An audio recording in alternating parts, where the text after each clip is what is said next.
बिस्मिल्लाहिर्रहमानिर्रहीम। Macro molecule के topics में आज जो हम टॉपिक डिस्कस करेंगे, protein and role of enzyme as a biocatalyst. First of all हम इंट्रोडक्शन देखेंगे मैक्रो मालिक्यूल का। So macromolecules, a giant molecule which is often a polymer is called macromolecule. Polymer क्या होगा? A large molecule built up by the repetition of small and simple chemical units is called polymer. This is a definition of polymer.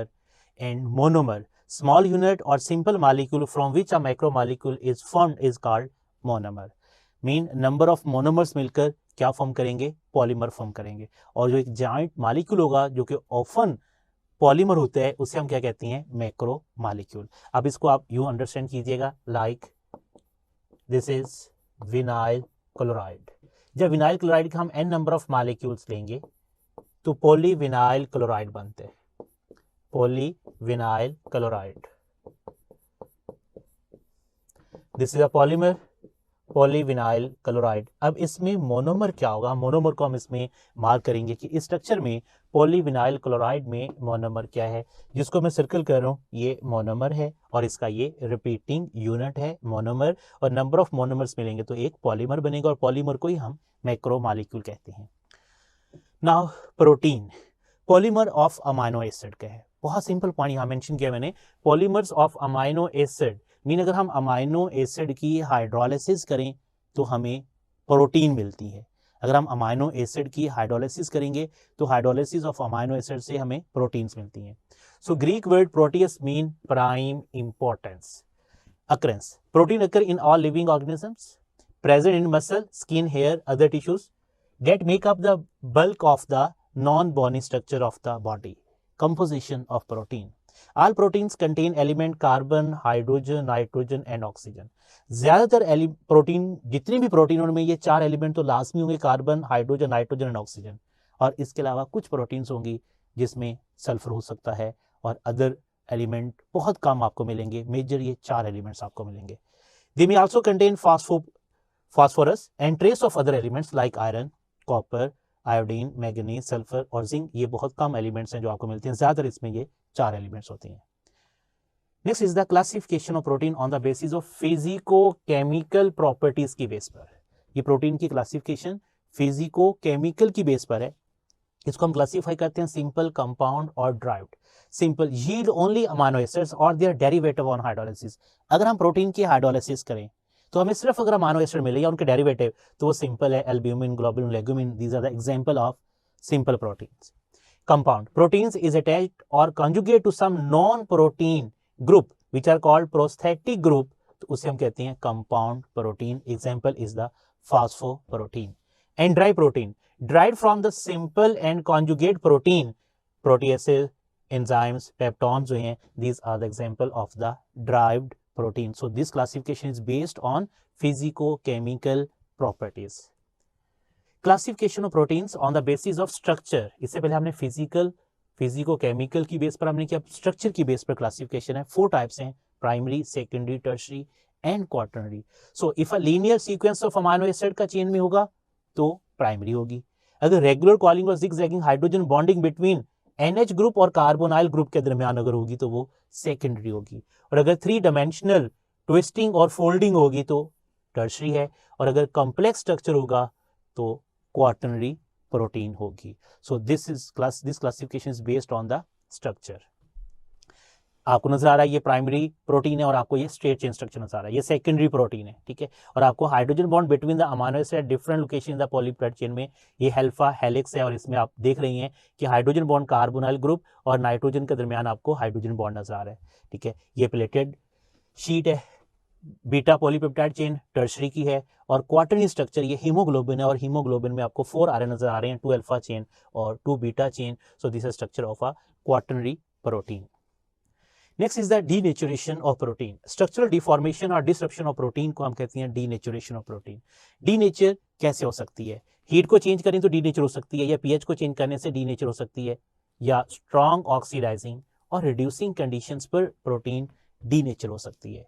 जैसे example, change that takes place in the albumin, the principal component of egg white when it is cooked, ये denature of protein की example होगी। In this particular case the change is irreversible, change होगी वो irreversible होगी। सो ये normal protein है। अगर इसकी डी नेचुरेशन हो, लॉस ऑफ बायोलॉजिकल एक्टिविटी, तो ये डी नेचर प्रोटीन है। ये रीनेचुरेशन हो सकती है, रीगेन एक्टिविटी, अगर इसका प्राइमरी स्ट्रक्चर लॉस है तो ये रीनेचर हो सकती है। सम कंडीशंस होती हैं जहां पर ये रीनेचर होती है, बट हर डी नेचर प्रोटीन रीनेचर नहीं होती। Next is the importance of protein, formation of protoplasm. Nuclear protein serve as a carrier of heredity from one generation to other. Enzymes are protein in nature, many proteins have specialised functions. Haemoglobin act as a carrier of oxygen. कुछ industrial application भी है इसकी, importance है। Leather made by tanning of hides, gelatin और casein की formation में भी protein जो है वो यूज होती है। MCQs, based on the physico-chemical properties, proteins may be classified into the following types: simple, compound, dry या all of the above। so तीनों टाइप में हम प्रोटीन को क्लासीफाई करते हैं on the basis of physico-chemical properties, और structure की base पर हम 4 टाइप में क्लासीफाई करते हैं। Proteins which are derived from simple and conjugate proteins are albumin and globulin। Now, ये simple protein की example है। Lipoprotein, phosphoprotein ये compound की है। Peptones and oligopeptides, yes, ये derived protein है, because ये जो statement है आपके सामने mention की MCQs में, these are the derived proteins। तो derived proteins इसमें कौन से होंगे? Peptones और oligopeptides जो हैं, they are derived protein। Next question, three-dimensional twisting and folding of polypeptide chain is called primary protein, no, secondary protein, no, tertiary protein, yes। so tertiary protein की ही ये हम इसको डिफाइन करते हैं। three-dimensional twisting and folding of polypeptide chain is called tertiary protein। Next is the enzyme as a biocatalyst। Enzymes are biological catalyst है, may speed up a reaction by the factor 10 की power 20 तक एक reaction की speed को increase कर सकते हैं। The protein component of enzyme is called apoenzyme and the non-protein component is called coenzyme। Important inorganic cofactor along with their respective enzymes are in chrome oxidase, zinc carbonic anhydrase and magnesium glucose 6 phosphatase। While naming the enzyme suffix ASE हम add करते हैं। अब जितने भी enzyme देखेंगे उसके उनके name के एंड पर आपको हमेशा ASE मिलेगा, यूरिएज, लाइपेज, ठीक है। Added to the name of the substrate on which the enzyme act। Role of enzyme as a biocatalyst, metabolism। Metabolism is a set of biochemical reactions that occur in living organism in order to maintain life।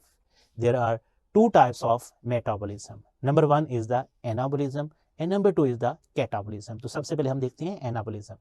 Anabolism includes the biochemical reaction in which larger molecules are synthesized and it is usually endothermic।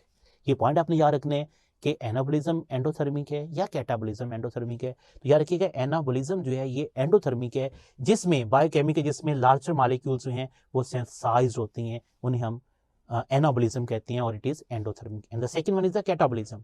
Catabolism includes the biochemical reaction in which the larger molecules are broken down and is usually exothermic. जब large molecule broken down होंगे, break down होंगे तो energy release करती हैं, so it is a exothermic. So catabolism exothermic and anabolism is the endothermic energy absorbed।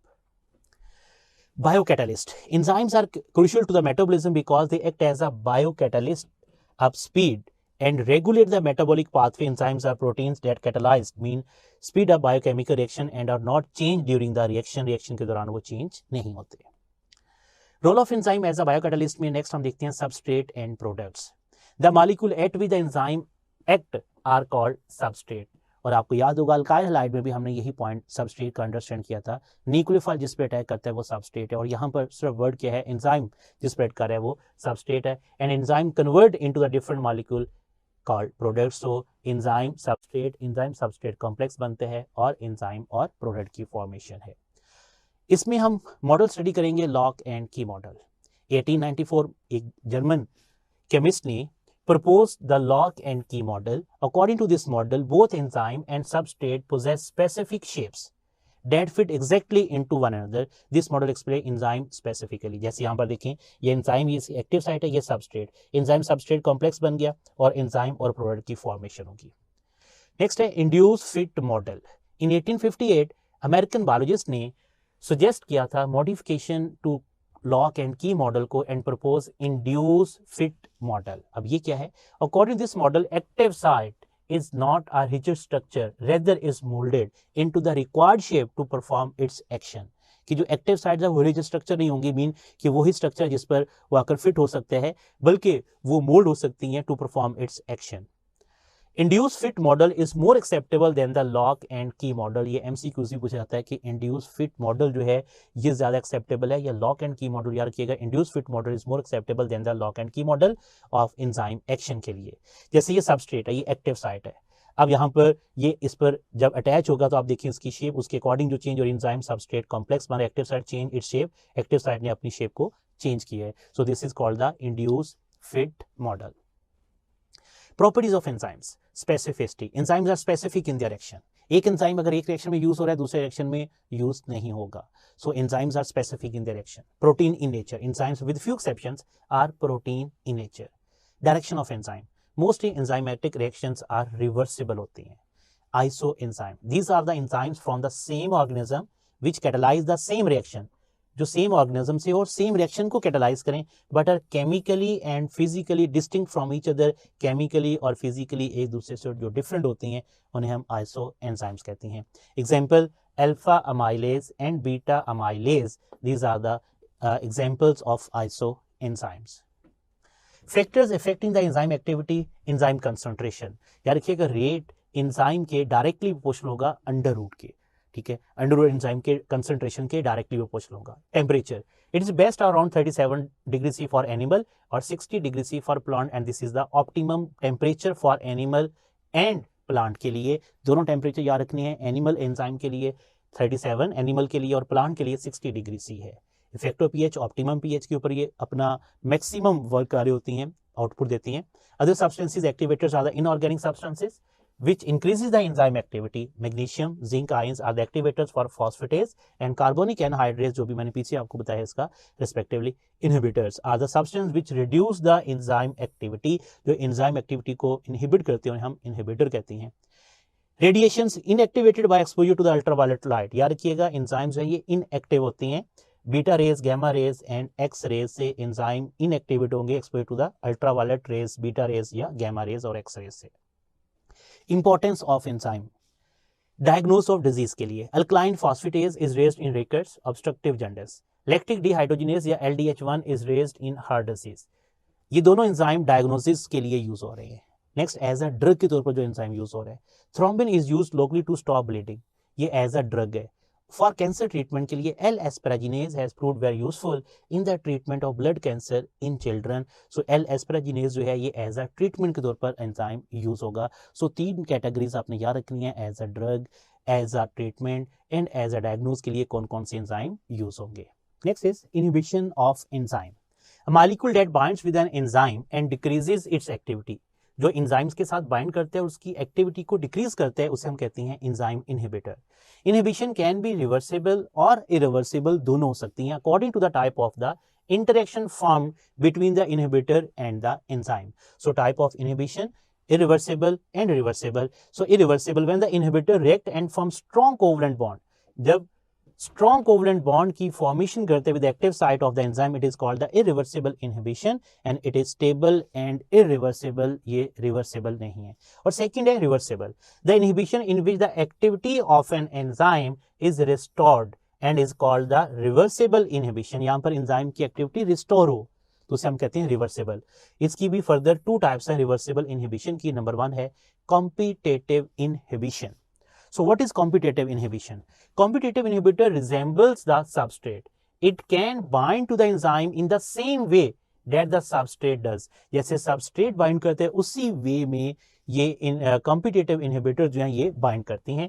When present in the active site in the inhibitor, prevent the normal substrate from binding. Normal substrate को bonding में से prevent करती हैं. So इस effect को हम कैसे कम कर सकते हैं? The effect on inhibitor is overcome by decreasing the concentration of normal substrate. Normal substrate की concentration को कम करोगे तो आप इसकी effect को decrease कर सकते हैं. Second one is the non-competitive inhibition. Non-competitive inhibition क्या होगी? Non-competitive inhibitor also reduces the enzyme activity. The inhibitor usually binds at a separate site. यहाँ पर enzyme जो है ये separate binding site पर एक्टिव साइट पर नहीं बाइंड करता बल्कि सेपरेट बाइंडिंग साइट पर ये बाइंड करता है। It does not bind at the active site, ये एक्टिव साइट पे बाइंड नहीं करेगा। When inhibitor binds at a second site, mean जो नॉन एक्टिव साइट होगी, इट चेंज द शेप, ये शेप को चेंज करता है एंजाइम की, so that the shape of active site is change and substrate can no longer bond to the active site. तो active site के साथ वो नो लॉन्गर बॉन्ड की फॉर्मेशन द्वारा उनकी बॉन्ड फॉर्म नहीं होगा, तो that's why it is known as the non competitive inhibition. Next हम इंडस्ट्रियल एप्लीकेशन कुछ एंजाइम्स की देखती हैं, इंडस्ट्रियल एप्लीकेशन और उनकी एक्सप्लेनेशन। जैसे फूड इंडस्ट्री है, enzymes that break starch into simple sugars are used in the production of white bread या बन्स etc में। बेवरिंग इंडस्ट्री में enzymes break starch and proteins, the products are used yeast for the fermentation to produce alcohol. Paper industry में enzyme breaks starch to lower its viscosity that binds in making paper. Biological detergent में protease enzymes are used for the removal of protein stains from clothes. Amylase enzyme are used in dishwashing to remove the resistant starch residue. So दोनों enzyme आप याद रखने हैं। Protease enzyme जो है वो stand particle remove करते हैं क्लॉथ से, जबकि अमाइलेज एंजाइम जो है वो dish washing to remove the resistant starch residues. Dairy industry में lipase enzyme are implemented during the production of cheese. And starch industry में amylase, amyloglucosidase and glucoamylase enzyme are use to convert starch into glucose and various syrups में convert करने के लिए ये use होती हैं। The next is biofuel industry में cellulase enzyme are used to break down cellulose into sugar that can be fermented। और contact lens cleaners में protease enzymes are used to remove protein on contact lens to prevent infection। And rubber industry catalase enzymes are used to generate oxygen from peroxide to convert latex into foam rubber। And photographic industry में protease enzymes are applied to dissolve gelatin of scrap film, allowing recovery of its silvery content। And the last one is the molecular biology में restriction enzyme, DNA ligase and polymerase enzyme are used to manipulate DNA in genetic engineering। More importantly in pharmacology, pharmacology एक subject है जो आप लोग MBBS में जाकर पढ़ेंगे, medicine से रिलेटेड ये सब्जेक्ट है। एग्रीकल्चर में और मेडिसिन में it is also important in forensic science, और इसका फोरेंसिक साइंस में क्योंकि DNA के साथ बहुत ज़्यादा स्टडी होती है फोरेंसिक साइंस में, तो फोरेंसिक साइंस में भी मॉलिक्यूलर बायोलॉजी का एक इंपॉर्टेंट रोल है। Now discuss the MCQs। Which enzyme is used in the treatment of heart disease. Heart disease की ट्रीटमेंट के लिए कौन सा एंजाइम यूज करती हैं, तो गेस करें कौन सा एंजाइम हम यूज करेंगे। LDH1, thrombin, L एस्पेराजिनेज। तो आंसर क्या है, none of the above. Why? देखो ट्रीटमेंट ऑफ हार्ट डिजीज, तो हार्ट डिजीज LDH1 जो है ये डायग्नोस के लिए तो यूज हो सकता है, ठीक है, लेकिन ट्रीटमेंट के लिए नहीं यूज होता। और L एस्पेराजिनेज ट्रीटमेंट के लिए यूज होते हैं ब्लड में, ब्लड कैंसर के लिए, चिल्ड्रन में ब्लड कैंसर के लिए L एस्पेराजिनेज ट्रीटमेंट के लिए यूज होता है, जो हमने पीछे इंपॉर्टेंस पे पढ़ा था, as a drug, as a treatment, as a diagnose के लिए। ये तीनों पॉइंट्स आपने याद रखने हैं। The protein component of the enzyme is called apoenzyme। Protein component को हम apoenzyme कहते हैं। Which enzyme are used for the removal of protein stains from cloth? तो भी हम इंडस्ट्रियल एप्लीकेशन में हमने पढ़ा था, प्रोटीएज एंजाइम जो है वो यूज होती हैं for the removal of protein stains from cloth. Next one, some plant enzymes have optimum temperature. तो प्लांट एंजाइम्स का ऑप्टिमम टेम्परेचर 60 डिग्री C है, जबकि एनिमल के लिए 37 डिग्री C। Energy is